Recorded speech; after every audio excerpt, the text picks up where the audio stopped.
Isama natin sa ating panalangin ang pasasalamat ni Aurora de Jose para sa kanyang kaawan from MGC, Rigazzo family, Sanlagi family, Pilin Rigazzo, Durado family, Wilma Domingo, Lydia Cascasan and family, Ilyet Yupanco, Cecil and Jay, Rigodon and family, Peter John Seno Cruz, Tisha Luna, Ima Ali, natatanging kahilingan para sa agarang paggaling.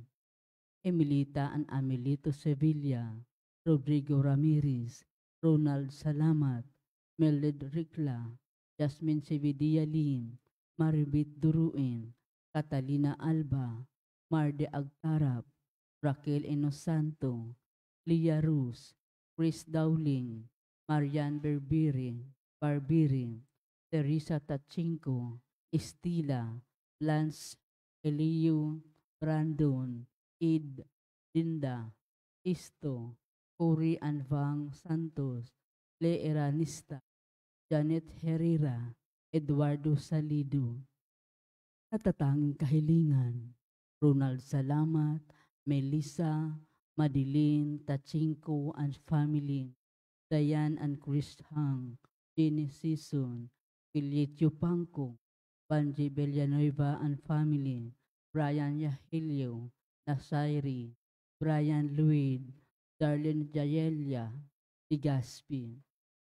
Panalangin para sa mga kaluluwa, Rinaldo, Alicia, Conrada, Ismael, Rodolfo, Angelina Pinida, Jovencio Pinida, Martina Regalado, Dustin Court Marcos, Natividad Gonzales, Edalberto Gonzales, Monsignor Norberto Habos, Monsignor Pipe Ramirez, Father Angelino De Pio Jr., Father Odon De Castro, Father Eric Santos, Tony and Lorna Mercado, Rose Harder, Ronaldo Kawachi Sr., Consuelo and Teodoro Cordova, Rosario Brown, Sinaida Arce, Apolinar, Demetrio, Sergio Sr., Guadalupe, Ambrosio, Arito, Raimundo, Paulina Aragusa, Eliseo, Leonora, Antonio, Alberto Manahan, Jonila Magaling, Andres, Lovisto Sr., Carmen Bukod, Mary Bershel Maghanoy, Felix Rosalia, Lourdes, Ignacia, Victorio, Marvin Clark, Victorio, Teresita, Andromeo. Magsitayo po tayong lahat para sa orasyon.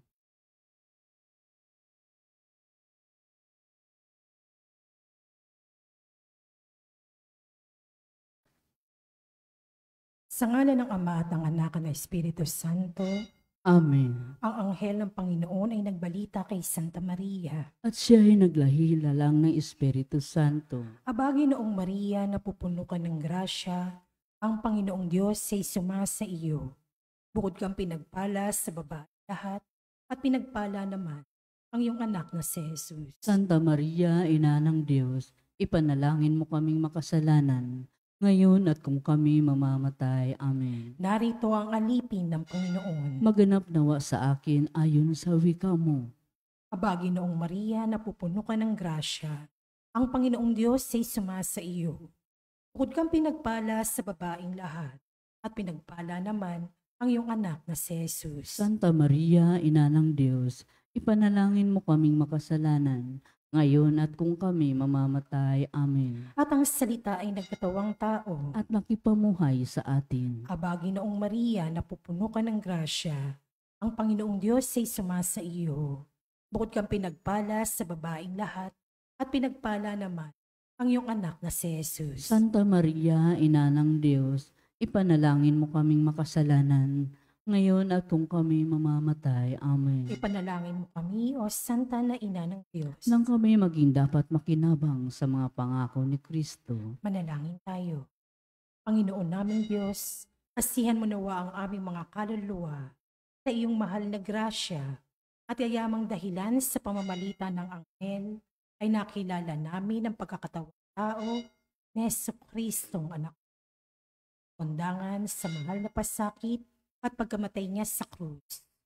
Papakinabangan mo kami ng kanyang pagkabuhay na mag-uli sa kadakilaan sa langit sa pamamagitan ni Jesucristo, aming Panginoon, Amen. luwalhati sa Ama, sa Anak, at sa Espiritu Santo. Kapara ng sa unang-una, ngayon, magpakailanman, magpa sa walang hanggan. Amen. Sa ngalan ng Ama, at ng Anak, at ng Espiritu Santo.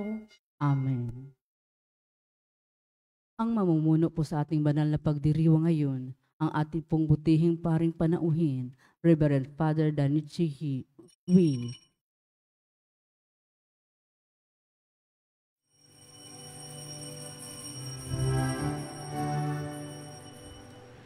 Maging sa kabundukan o sa karagatan man, sa ilang man at parang panawagan ay bumukal. Kung ang yaring atas ay ang ating ipamansag, mga gawa at habilin mo sa lahat ng mga bansa, sapat ng marinig ayawang iyong tinig. Ang tugon ko, Panginoon, ayon sa iyong iniibig. Simulan natin ang ating pagdiriwang sa ngalan ng Ama at ng Anak at ng Espiritu Santo. Amen. Ang pagpapala ng ating Panginoong Hesukristo, ang pag-ibig ng Diyos Ama at ang pakikipagkaisa ng Espiritu Santo naway sumainyong lahat. At sumaiyo rin. Mga kapatid, aminin natin ang ating mga kasalanan upang tayo'y maging marapat gumanap sa banal na pagdiriwang. Inaamin ko sa makapangyarihang Diyos At sa inyo mga kapatid, na lubha akong nagkasala sa isip, sa salita at sa gawa, at sa aking pagkukulang. Kaya isinasamo ko sa mahal na Birheng Maria, sa lahat ng mga anghel at mga banal, at sa inyo mga kapatid, na ako'y ipanalangin sa Panginoong ating Diyos.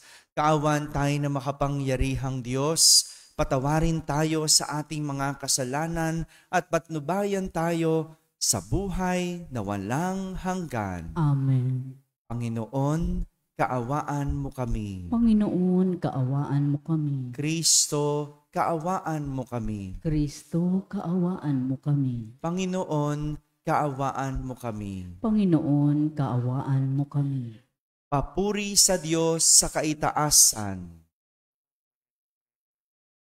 Ang mga tao nalulugdan niya, pinupuri ka namin, dinarangal ka namin, sinasamba ka namin, ipinagbubunyi ka namin, pinasasalamatan ka namin, dahil sa dakila mong angking kapurihan. Panginoong Diyos, Hari ng langit, Diyos amang makapangyarihan sa lahat, Panginoong Hesukristo, bugtong na anak, Panginoong Diyos, Kordero ng Diyos, anak ng Ama, ikaw na nag-aalis ng mga kasalanan ng sanlibutan, maawa ka sa amin. Ikaw na nag-aalis ng mga kasalanan ng sanlibutan, tanggapin mo ang aming kahilingan. Ikaw na naluluklok sa kanan ng Ama, maawa ka sa amin. Sapagkat ikaw lamang ang banal, ikaw lamang ang Panginoon, ikaw lamang o Hesukristo, ang kataas-taasan, kasama ng Espiritu Santo, sa kadakilaan ng Diyos Ama. Amen. Manalangin tayo. Ama naming makapangyarihan, tinuruan mo ang sanlibutan sa pangangaral ni Apostol San Pablo.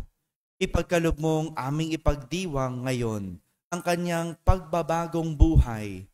Kami mga nagsisikap magbago para makatulog sa iyo. Sa tulong ng kanyang halimbawa, ay maging mga saksi nawa ng iyong katotohanang maaasahan sa daigdig na ito. Sa pamamagitan ni Jesucristo, kasama ng Espiritu Santo, magpasawalang hanggan. Amen. Magsiupo na po ang lahat.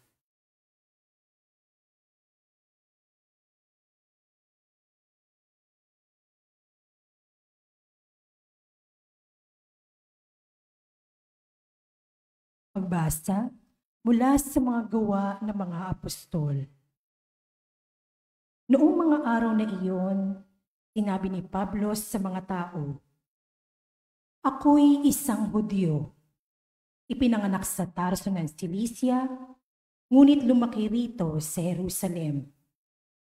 Nag-aral ako kay Gamaliel ng buong higpit na tinuruan sa kautusan ng ating mga ninuno.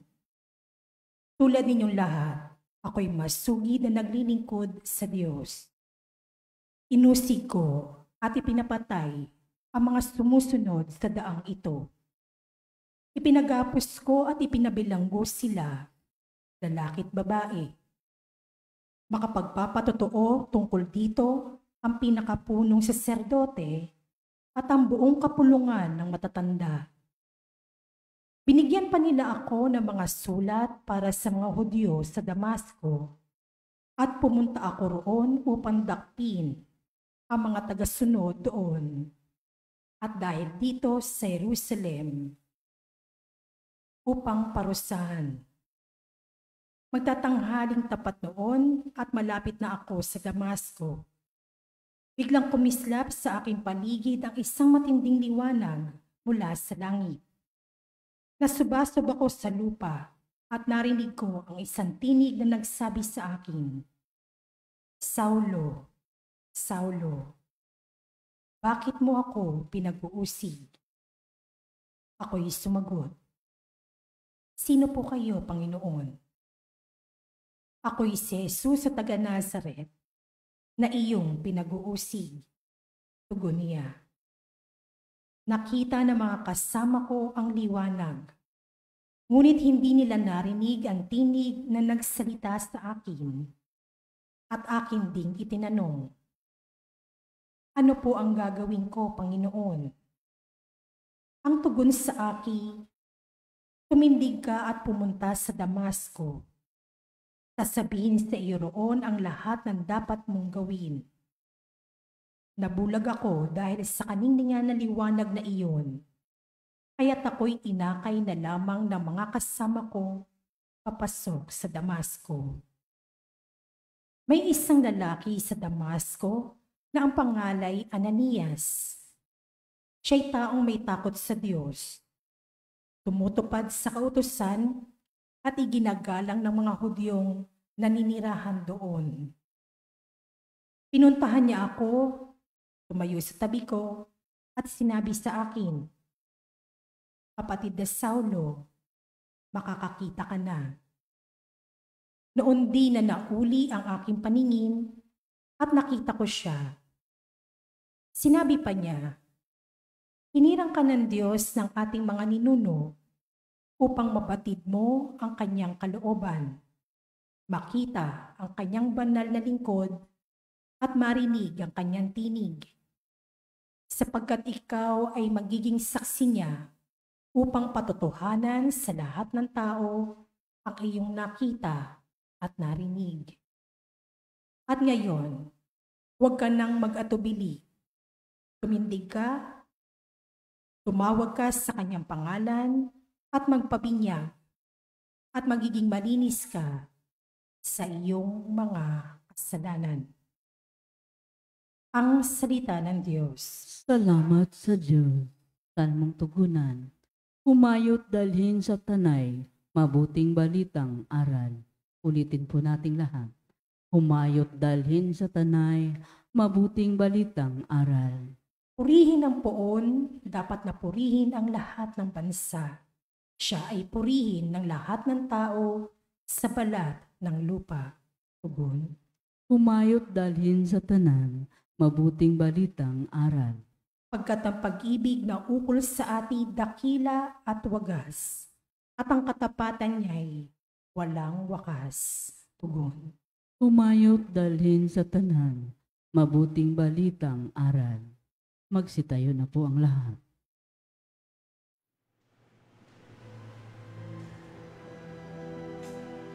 Hallelujah, hallelujah, kami ay gawing daan ng iyong pag-ibig, kapayapaan at katarungan. Hallelujah.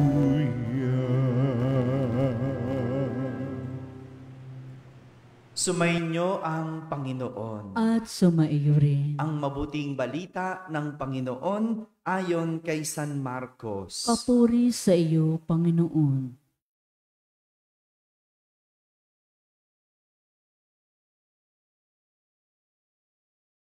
Noong panahong iyon, nagpakita si Jesus sa 11 at sinabi sa kanila, "Humayo kayo sa buong sanlibutan at ipangaral ninyo sa lahat ang mabuting balita. Ang sumasampalataya at magpabinyag ay maliligtas, ngunit ang hindi sumampalataya ay parurusahan. Ang mga sumampalataya ay magtataglay ng ganitong tanda ng kapangyarihan. Sa pangalan ko'y magpapalaya sila ng mga demonyo at magsasalita ng ibang wika. Sila ay hindi maaano, tumampot man ng ahas o uminom ng lason. At gagaling ang mga may sakit na mapatungan ng kanilang kamay." Mga kapatid, ang mabuting balita ng Panginoon. Pinupuri ka namin, Panginoong Hesukristo. Magsiupo na po ang lahat. Magandang umaga po sa inyong lahat. Ngayon po ay ipinagdiriwang natin ang kapistahan ng pagbabagong buhay ni Apostol San Pablo. Sabihin nyo nga po, bagong buhay. Ito yung ating ikinagagalak sa ating pagdiriwang. May isang taong nagbagong buhay. Diba? Ganun naman, no? Masaya tayo kapag ang isang tao ay nagbagong buhay. Nagdiriwang tayo kapag mayroong nagbago. At ito ang narinig nating kwento sa ating unang pagbasa. Ayon sa ating unang pagbasa, isang Hudyo na tapat sa Panginoon itong si San Pablo o Saulo. Bago nagbago ang kanyang buhay, Saulo ang kanyang pangalan. Nag-aral ng kanyang pananampalataya at masugid na naglilingkod sa Panginoon itong si Saulo. So, ibig sabihin, hindi siya masamang tao. Kasi naglilingkod sa Panginoon. Tapat na Hudyo. No? Tapat siya sa kanyang pananampalataya. Ngunit, medyo iba ang kanyang pananaw. Iba ang kanyang pagtingin. Dahil siya'y masugid na lingkod ng kanyang Panginoon, dahil siya'y tapat na Hudyo, pinag-uusig niya at pinapatay ang mga sumusunod sa ibang daan, maliban sa kanyang pananampalataya. Kaya nga, ang lahat ng tagasunod ni Jesus ay kanyang pinupuntirya, pinapatay, inuusig. Kasi yun yung kanyang pananaw. Na dapat ang kanyang Panginoon ang sinusunod, hindi si Jesus. Liwanag po. Hindi siya masamang tao, pero iba yung kanyang pananaw. Iba yung kanyang paningin. Kahit siya'y pumapatay at umuusig. Tama bang pumatay at mag-usig ng tao? Diba hindi? Hindi. Pero iba yung pananaw niya. Iba lang yung pagtingin niya. Yun ang tingin niyang tama. Kasi tapat siya sa kanyang pananampalataya. Ngunit nagsimula ang kanyang pagbabago nang makaengkwentro niya si Jesus sa pamamagitan ng isang matinding liwanag at tinig habang siya ay papunta sa Damasco. Siya'y nabulag. Pero nanumbalik ang kanyang paningin sa pamamagitan ni Ananias at sabihin sa kanya at napatotohanan niya ang kanyang nakita at narinig. Nagbago si Saulo nang patotohanan niya ang kanyang nakita at narinig. Tatlong bagay po ang pwede nating mapulot sa kwento ng pagbabagong buhay ni San Pablo. Tatlong bagay na pwede rin nating makita sa ating pagbabagong buhay. Una, ang pagbabagong buhay ay isang engkwentro sa Diyos. Ayon kay Pope Francis sa ating Santo Papa, sabi niya, we are only Christians if we encounter Christ. Ang karanasan natin sa Diyos ang siyang nagpapakristyano sa atin. Kung hindi dahil sa karanasang iyon, hindi tayo makakasunod sa Diyos. Kaya nga, madaming deboto ng Poong Jesus Nazareno. Napansin niyo po ba? Ang dami, di ba? Ang daming deboto. Ang daming sumisimba kapag Biyernes. Bakit? Dahil sa kanilang karanasan sa Poong Jesus Nazareno. Dahil sa kanilang engkwentro. Pero hindi sinasabing nagbago ang kanilang buhay. Nagbago lang, no? Biglang napasimba na sila. Biglang nagkaroon na sila ng debosyon, iba pa yung pagbabagong buhay. Kasi mas malalim iyon. No? Ang pagbabagong buhay, pagsunod sa Diyos. Pero ganun. Nagbago, yung dating hindi sila nagsisimba, bigla silang napasimba dahil sa kanilang engkwentro kay Jesus. Si San Pablo, nagsimulang magbago nang dahil sa kanyang engkwentro at karanasan kay Jesus. Pangalawa, ang pagbabagong buhay ay pagiging mulat sa isang bagong pananaw. Sabihin nyo nga po, mulat. Kasi iba, nakapikit na eh. Mulat. Si San Pablo, nabulag. Bago siya nagbagong buhay. Ito po ang disposisyon ng isang tao bago magbagong buhay. Siya'y hindi nakakakita ng malinaw. Maaring ang tingin niya sa isang bagay ay tama, pero maaring nabubulagan lang siya. Gaya ni San Pablo, di ba? Sabi ko nga kanina, no? Di ba? Hindi naman siya masamang tao, pero mali lang yung pananaw niya. Mali lang yung pagtingin niya. Nabubulagan lang siya. Kasi tapat naman siya eh. Tapat siya sa pananampalataya niya. Yun nga lang, parang may mali. May malabo sa kanyang ginagawa. Yan ang nangyari kay San Pablo. Nabulagan siya. Ngunit, naibalik ang kanyang paningin. At siya'y naliwanagan. At nakakita ng bagong pananaw na nagdulot sa kanya ng pagbabago. Nagkaroon ng bagong pananaw. Naging mulat sa bagong pagtingin. Siya'y nagbago.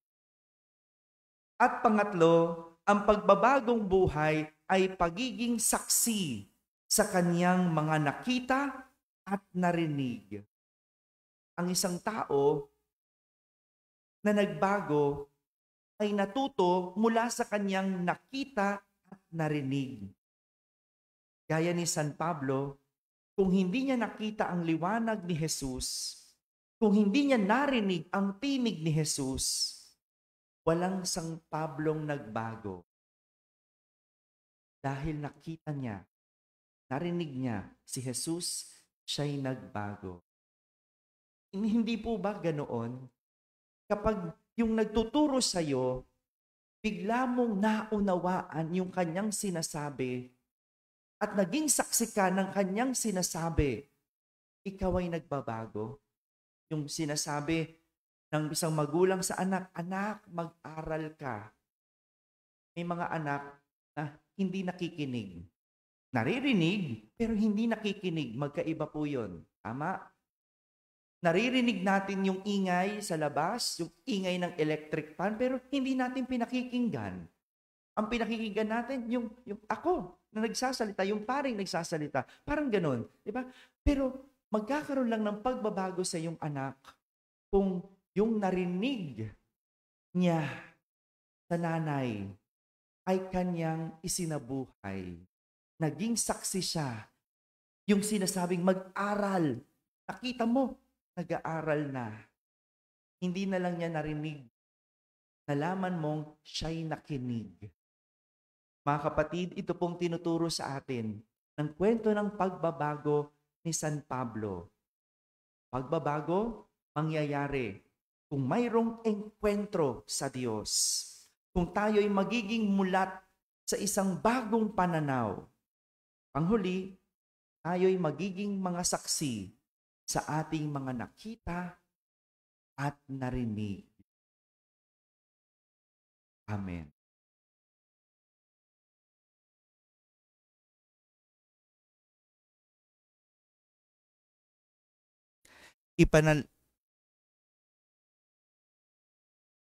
Ipanalangin natin ang misyon ng simbahan at ang mga pangangailangan ng mundong tinubos ni Kristo.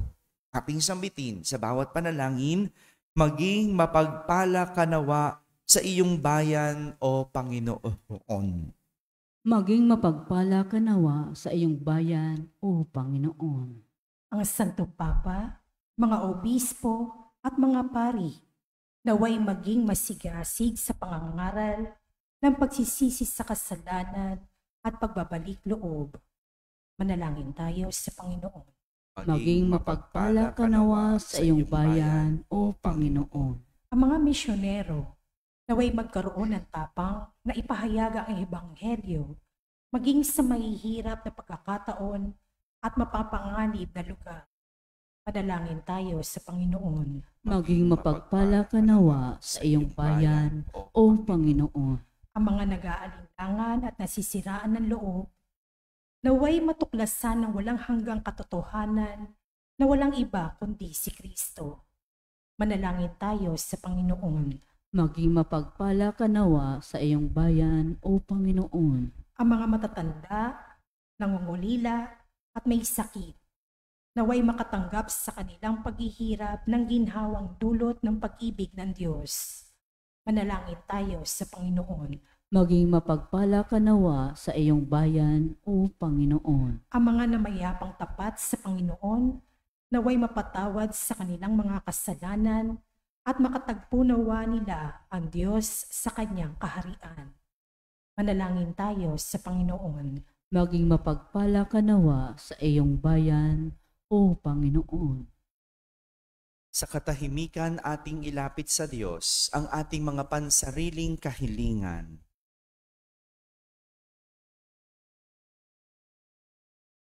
Manalangin tayo sa Panginoon. Maging mapagpala ka nawa sa iyong bayan, O Panginoon. Ama naming manunubos, habang inuusal namin ang aming mga panalangin sa pamamagitan ni San Pablo, palalimin mo ang biyaya ng pagbabalik loob sa aming buhay. Hinihiling namin ito sa pamamagitan ni Kristo na aming Panginoon. Amen.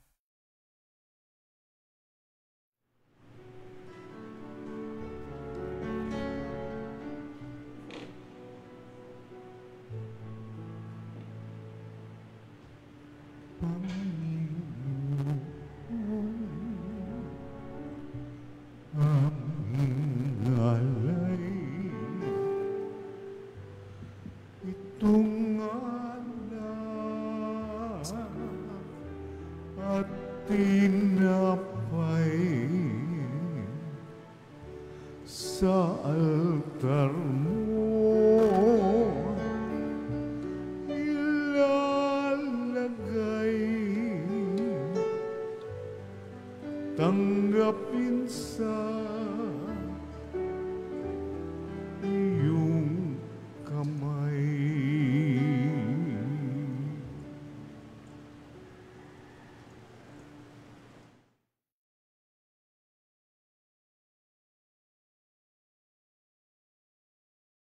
Magsitayo na po ang lahat. Manalangin kayo mga kapatid upang ang paghahain natin ay kalugdan ng Diyos amang makapangyarihan. Tanggapin nawa ng Panginoon itong paghahain sa iyong mga kamay, sa kapurihan niya at karangalan sa ating kapakinabangan, at sa buong sambayanan niyang banal. Ama naming lumikha, sa pagganap namin sa banal na pagdiriwang, kami naway lubusang maliwanagan ng Espiritu ng ilaw ng pananampalataya na siyang suminag kay Apostol San Pablo para mailaganap ang iyong kaningningan sa pamamagitan ni Jesucristo kasama ng Espiritu Santo magpasawalang hanggan. Amen. Sumainyo ang Panginoon. At sumaiyo rin. Itaas sa Diyos ang inyong puso at diwa. Itinaas na namin sa Panginoon. Pasalamatan natin ang Panginoong ating Diyos. Marapat na siya ay pasalamatan. Ama naming makapangyarihan, tunay ngang marapat na ikaw ay aming pasalamatan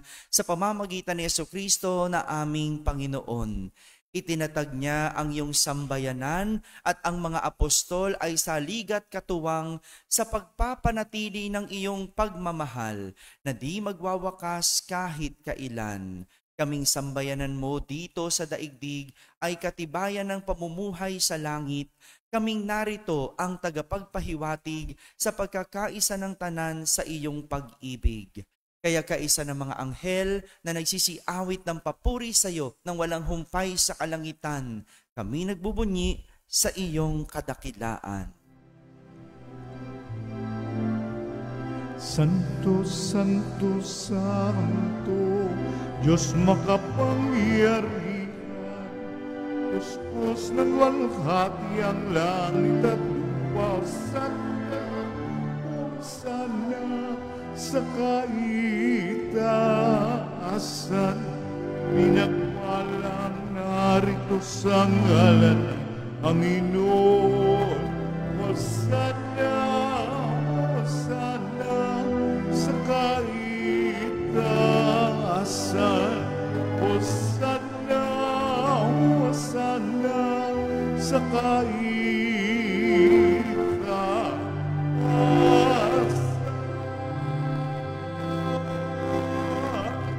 Magsiluhod na po ang lahat. Ama naming banal, ikaw ang bukal ng tanang kabanalan. Kaya't sa pamagitan ng iyong Espiritu ay gawin mong banal ang mga kaloob na ito upang para sa amin ay maging katawan at dugo ng aming Panginoong Hesukristo. Bago niya pinagtiis ang kusang loob na maging handog, hinawakan niyang tinapay, pinasalamatan kanya, pinaghati-hati niya iyon, iniyabot sa kanyang mga alagad at sinabi, "Tanggapin ninyong lahat ito at kanin. Ito ang aking katawan na inihahandog para sa inyo."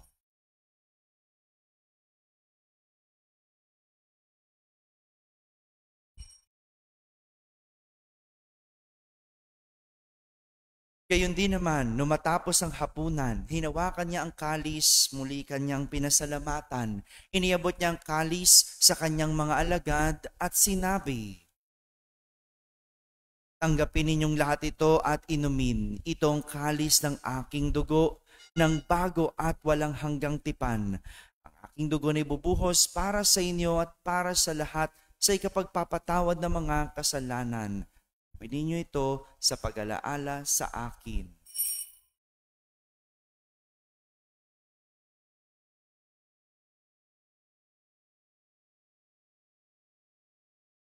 Ipagbunyi natin ang misteryo ng pananampalataya.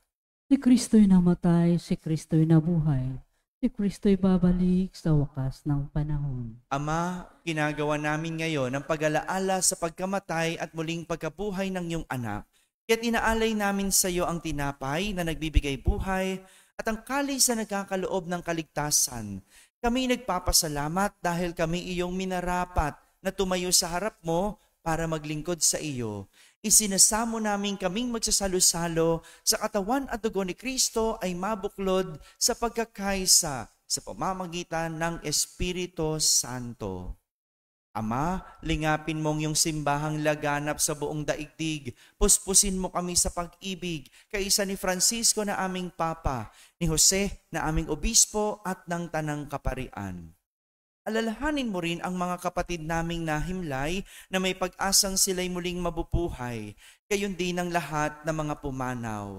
Kaawan mo sila at patuloyin sa iyong kaliwanagan. Kaawan mo at pagindapating kaming lahat na makasalo sa iyong buhay na walang wakas. Kaisa na mahal na Birheng Maria na ina ng Diyos, ng kabiyak ng puso niyang si San Jose, kaysa ng mga apostol at ng lahat ng mga banal na namuhay dito sa daigdig ng kalugod-lugod sa iyo. May pagdiwang nawa namin ang pagpupuri sa kararangal mo sa pamamagitan ng iyong anak na aming Panginoong Hesukristo. Sa pamamagitan ni Kristo, kasama niya at sa Kanya, ang lahat ng parangal at papuri ay sa iyo, Diyos amang makapangyarihan, kasama ng Espiritu Santo, magpasawalang hanggan. Amen.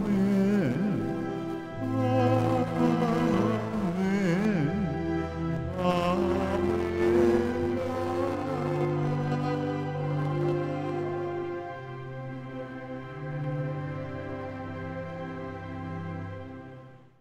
Sa tagubilin ng mga nakahagaling na utos at turo ni Jesus na Panginoon natin at Diyos, ipahayag natin ng lakas loob.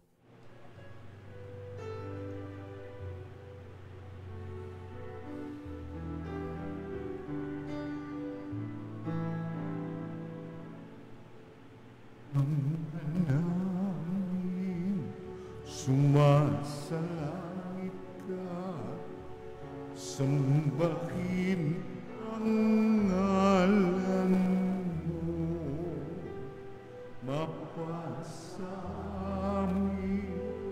ang kaharian mo, sundin ang loob mo,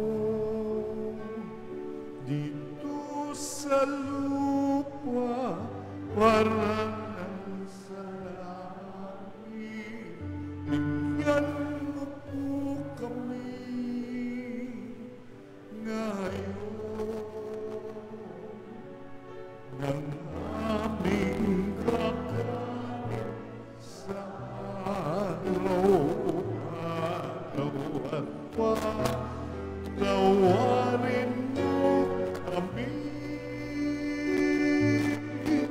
sa aming mga sala para ng pagpapatawad namin sa nagkakasala sa amin, at huwag mo kaming ipagdulot sa tukso, at diadya mo kami sa lahat ng masama. Kami yadya sa lahat ng masama, pagkalooban ng kapayapaan araw-araw, iligtas sa kasalanan at ilayo sa lahat ng kapahamakan, samantalang aming pinananabikan ang dakilang araw ng pagpapahayag ng tagapagligtas naming si Hesukristo. Sapagkat iyo ang kaharian at ang kapangyarihan at ang kapurihan magpakailanman. Amen. Panginoong Hesukristo, sinabi mo sa iyong mga apostol, kapayapaan ang iniiwan ko sa inyo, ang aking kapayapaan ang ibinibigay ko sa inyo. Tunghayan mo ang aming pananampalataya at huwag ang aming pagkakasala. Pagkalooban mo kami ng kapayapaan at pagkakaisa ayon sa iyong kalooban, kasama ng Espiritu Santo, magpasawalang hanggan. Amen. Ang kapayapaan ng Panginoon ay laging sumainyo. At sumaiyo rin. Magbigayan kayo ng kapayapaan sa isa't isa. Peace be with you.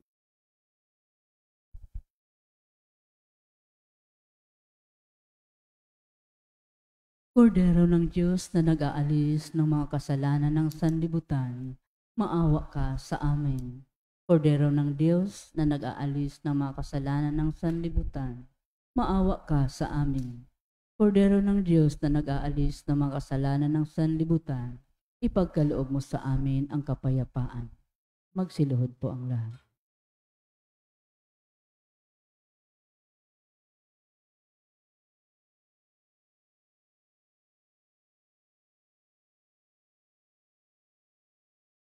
Ito ang kordero ng Diyos. Itong nag-aalis sa mga kasalanan ng sanlibutan. Mapalad ang mga inaaniyahan sa kanyang piging. Panginoon, hindi ako karapat-dapat na magpatuloy sa iyo, ngunit sa isang salita mo lamang ay gagaling na ako.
Manalangin tayo.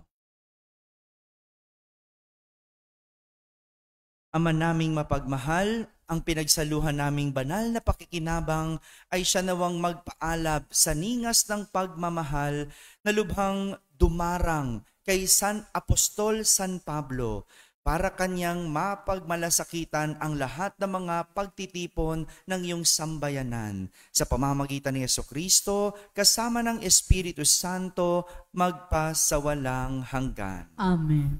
Muli, ang pagbabagong buhay ay isang engkwentro sa Diyos. Pagiging mulat sa bagong pananaw at pagiging saksi sa iyong nakita at narinig. Sumainyo ang Panginoon. At sumaiyo rin. At pagpalain kayo ng makapangyarihang Diyos, Ama at Anak at Espiritu Santo. Amen. Tapos na po ang ating pagdiriwang humaiking taglay ang pag-ibig at kapayapaan ni Kristo. Salamat sa Diyos.